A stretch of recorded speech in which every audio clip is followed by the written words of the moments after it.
So next up, we have Joshua Edward from Health Initiative for Men.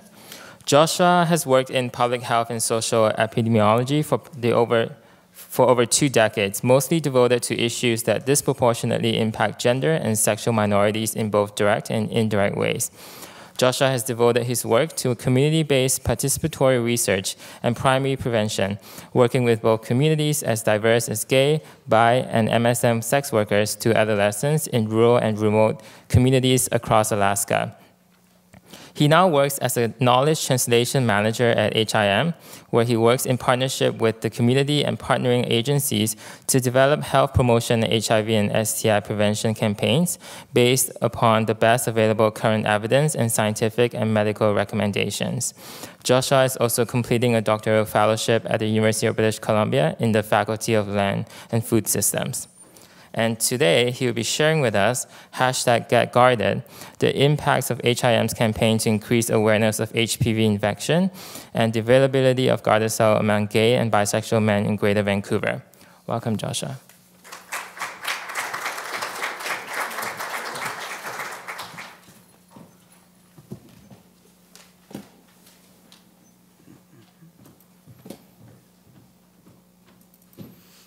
I'm going to ask a dangerous question. Who here has been to the GetGarded website? Okay, not too bad. Maybe about half of us. So going to talk today about GetGarded, as noted. And really, so GetGarded was created in April 2015. It's a collaboration with VCH and Fraser Health and Health Initiative for Men, or HIM. And really, we designed and launched GetGarded to try and lessen the stigma of accessing HPV prevention and treatment resources, to raise HPV awareness, and especially to try and increase vaccination rates amongst gay and bisexual men. GetGarded emphasizes culturally appropriate web-based resource dissemination and knowledge transfer. And the cornerstone of the GetGarded campaign was really early key stakeholder engagement and dialogue, and the integration of practice-based evidence. So in other words, working with communities to see what they would respond to versus deciding on our own what we thought they would respond to. And really, again, integrating those participant perspectives and promoting HPV vaccination in boys and gay, bisexual, and other men who have sex with men. So just briefly, a little bit of background about HPV and why it's a concern. It's the most common sexually transmitted infection amongst men. There are various strains or types of HPV that can show up on the penis or anus as genital warts, and then some strains, of course, have been linked to oral and anal cancers. Almost everyone will be exposed to HPV during their lifetime, but most will never know it. And precancerous cells associated with certain high-risk strains of HPV can be successfully removed if detected early enough. And this kind of last part is a key point as to why Gardasil and the GetGarded campaign don't just target young men, but also target all gay men, because there's emerging evidence that there are some protective factors even if you have been exposed to HPV by getting the vaccination. So we will go to the website so that those of you who haven't seen it can see it now.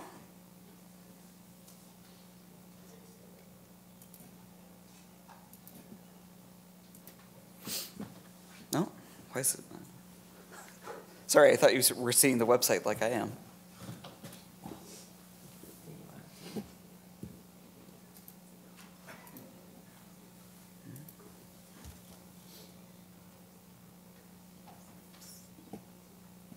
Can we get some help here? I wonder if, here, let's try this. No, it still resists stigma.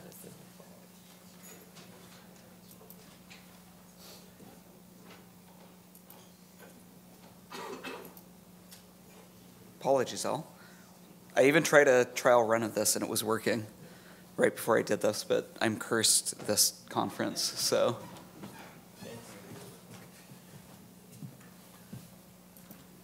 That's the one we want to see.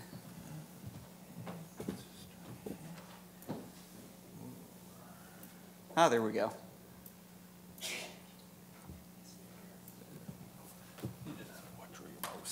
Ah, perfect. So yeah, so there's the GetGarded campaign website, and front page just really offers an overview of what HPV is, how it's spread, the prevalence rate, and then, of course, we have a little bit of information on Gardasil, and importantly, information on where men can get vaccinated, because this has been emerged as something that has been a confusing problem for a lot of men, is who gets it for free, who doesn't get it for free, should all men get it, which I'll speak to a little bit later. And so really, this is where we are trying to make it as simple as we possibly can. But basically, Gardasil is not right now publicly funded for gay and bisexual men over the age of 27, but it is covered by almost all insurance plans. So it's really no more complicated than going to a pharmacy and requesting that they get Gardasil in, and then filing an insurance claim. But I think the really amazing thing that I would like to share about GetGarded is the fact that we have it translated into 4 additional languages. And Jazzy, you can tell me if this is correct. But yeah, we have attempted at every stage of the way to really work on making things culturally accessible to the diverse communities that make up Vancouver. Okay, and now I need to get back to my PowerPoint.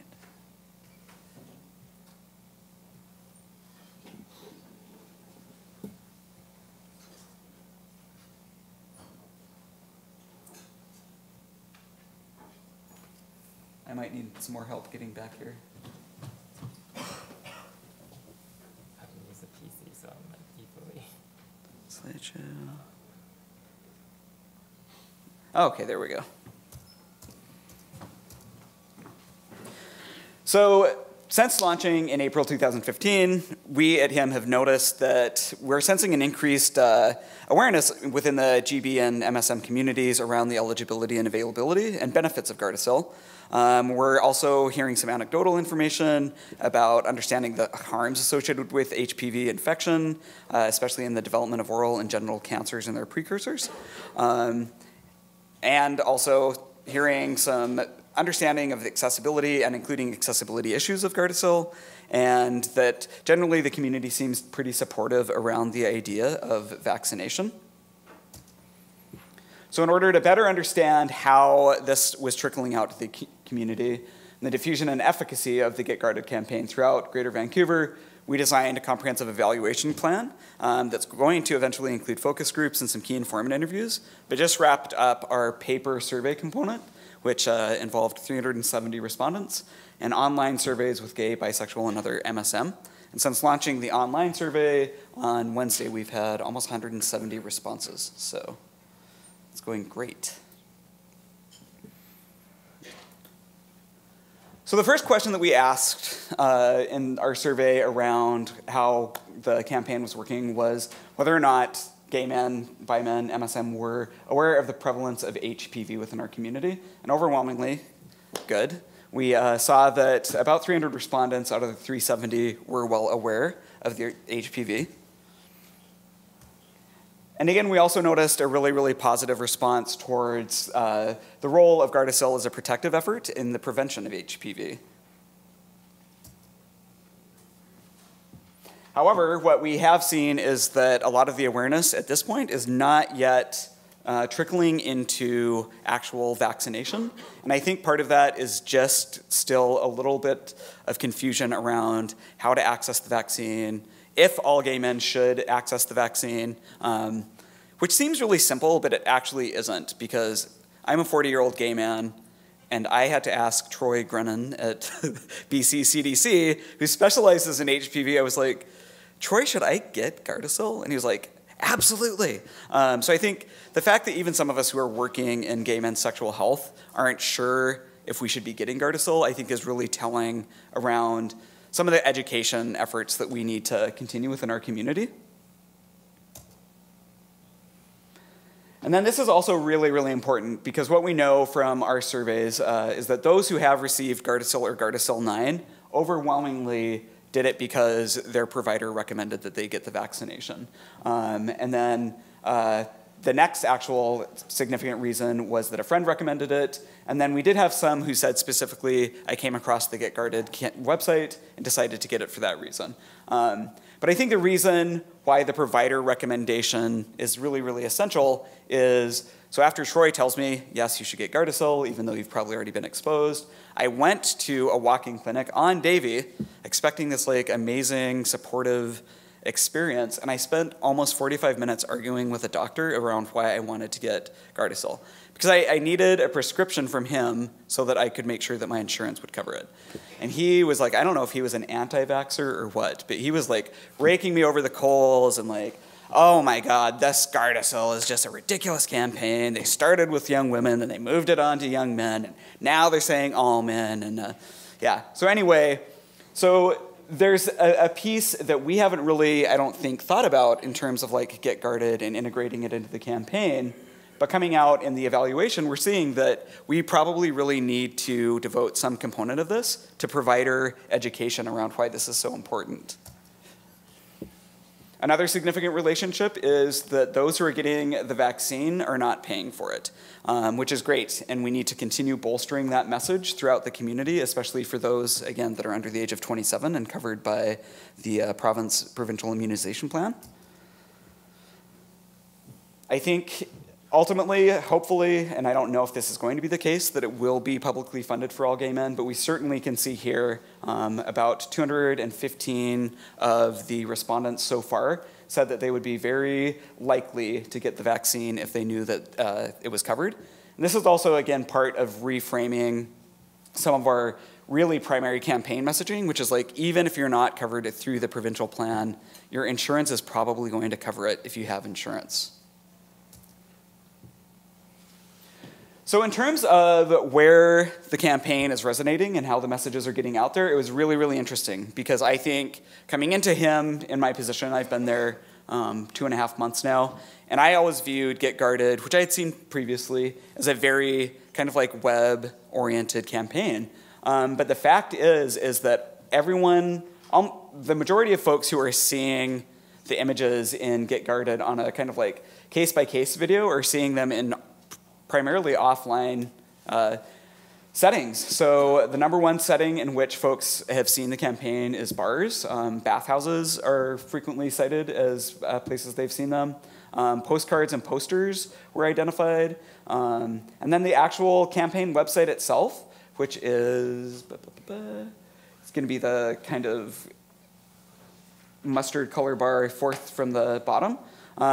That's not really where people are seeing most of the images, which is a little bit concerning, but I think there are some things I'll talk about related to that in a second. But I think the thing that is a little bit interesting, so people are seeing the images frequently, which is great. Most of them have seen the images between 2 and 5 times at least, and then quite a few who are familiar with the campaign have seen it at least 10 times. However, again, we're not seeing a lot of the survey respondents saying that they've spent a lot of time or visited the website. I'm not positive that this is actually quite accurate, and I think in analyzing the data, we might have made some mistakes in how we framed the question, specifically because we know that since launching the campaign, the website has had almost 23,000 visits, and almost, I think, 76% of those have come from the Metro Vancouver area. So clearly, the website is getting a lot of traffic. And 92% of the people who are visiting the website are doing so from mobile phones. We did not include an actual image or a screen capture of the website when we asked this question, and I think we probably should have, because I think if we had said, have you seen this website, and had an actual picture of what the website looked like, I think there would have been more familiarity with it. Instead, we just provided the URL, which, if you went to a website 3 months ago, are you really going to remember the URL? So conversations around GetGarded, some work to do there for sure, because those who have seen the campaign aren't really talking about it a ton with everyone. So the top bar is that they haven't shared any information with anyone. But there is a lot of conversations amongst boyfriends and partners and gay friends, which is great. And then the final just kind of like note about web versus hard copy observations is that when I compiled and aggregated the data, not just around the individual website, but around things like, have you seen the banner? Have you seen something on Facebook?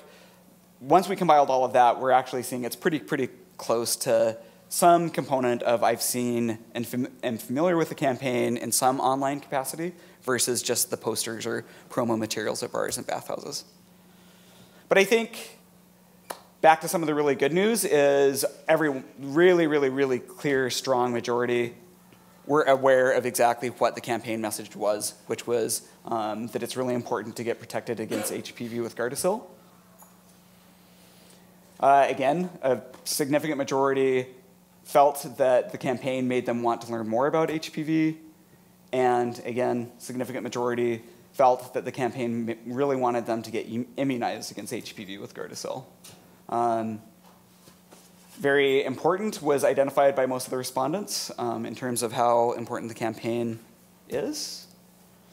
Appealing, not quite as much, and I think this is something we're going to follow up within our focus groups a little bit. Because I think anecdotally, we hear at HIM that there's a constant community desire to see more inclusive, truly representative images of our community. If you think back to the website, it gears a little young. And I think especially considering that we're trying to work with this campaign out in Fraser and really with some diverse communities and MSM communities, we probably should consider some more diverse range of individuals featured.